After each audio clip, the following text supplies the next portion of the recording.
এত সুন্দর জমিগুলো মাটি কাটিয়ে কি অবস্থা বানাইছে।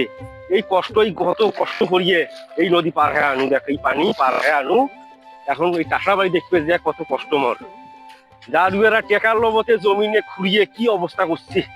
জাহানটায় শেষ মর, এই খাটনি করিয়ে দেখ আনু টাকা বাড়ি দেখবে কি সমস্যাটা পশ্চিম।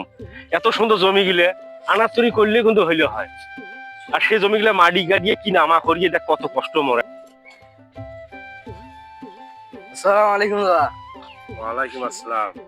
তোমার তো চিনলাম না গো, বাড়ি তোমার কোথায়? আমার বাড়ি এই গাড়ি কি কি সমাচার তোমার? না আইনো গো, ওই যে কপিল ভাইয়ের বলে একটা মেয়ে আছে নাকি?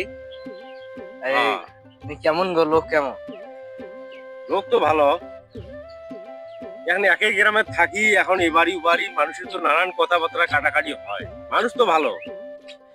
তার কি সমস্যা তোমার?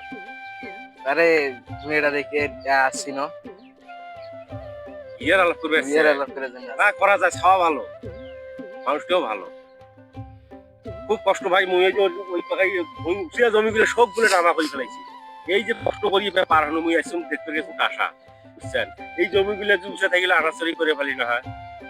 আচ্ছা হোক, খাওয়া ভালো, কোনো অসুবিধা নেই, করণ করা যায়।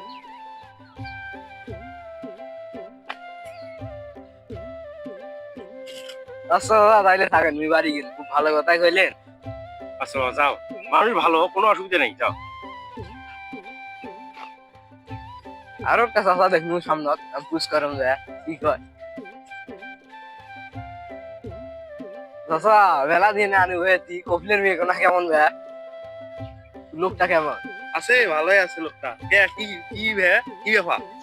মেয়ে আছে নাকি এক না তার, কুলসুমের নাম। হ্যাঁ হ্যাঁ হ্যাঁ, আছে তো না। দেখতে জন্য কে তারে ঘটকালি করে আছে নাকি? হ্যাঁ হ্যাঁ। হ্যাঁ আছে, ভালোই আছে, করলে করা যায়, সমস্যা নাই। আচ্ছা ঠিক আছে দাদা, ওই জন্য শুনে জন্য। না না, ভালোই আছে। আচ্ছা ঠিক আছে।